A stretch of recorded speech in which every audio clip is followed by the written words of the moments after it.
The next chapter is chapter 5, network models. A network is a combination of nodes and arrows. So we have a bunch of nodes, and the nodes are represented by circles, and then arrows are arrows connecting those circles. So we have nodes and arrows, and nodes usually represent a place, or a plant, or a capacity, and often it is referred to as origins and destinations. Some circles will be destinations. So you'll have like a demand location or a customer location.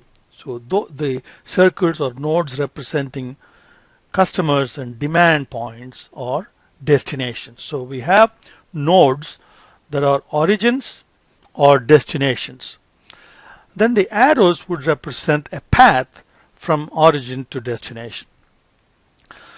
There are lots of problems that can be represented as a network problem, like transportation problem, transshipment problem, and we can also represent other problems like machine replacement and so on as a network problem. We can model some of these problems that we may not think of as network in a network format.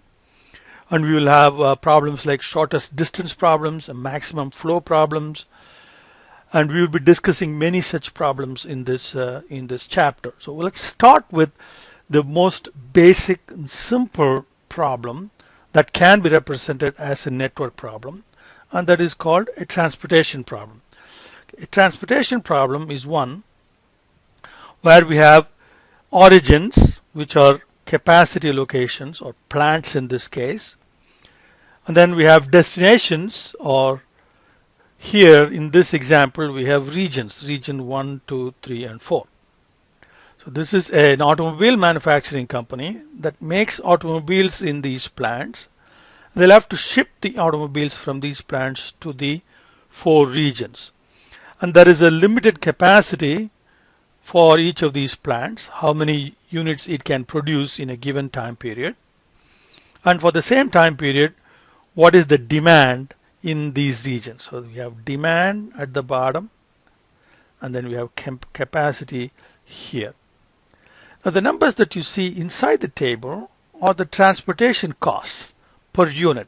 So if you transport one car from plant 1 to region 1, it's going to cost you $131.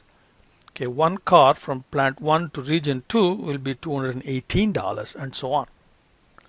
So our objective is to set up a model and develop a shipping plan.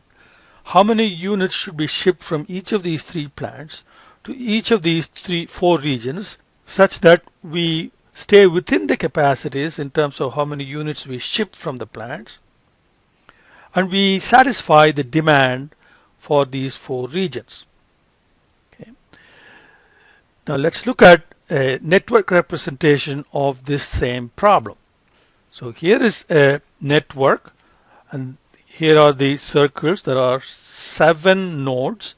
These 3 nodes are origin nodes, and we have capacities, and these 4 nodes are the destination nodes, the regions, and the demands are given here. And the arrows indicate the transportation path available going from each plant to each of these regions. Suppose if a plant cannot supply to any particular region, then you will not have an arrow connecting that plant to that region. The numbers that you see are the transportation cost per unit. Now our task is to set this up in Excel and run solver to find the optimum shipping plan. Here the optimum shipping plan would be one that minimizes the total transportation cost.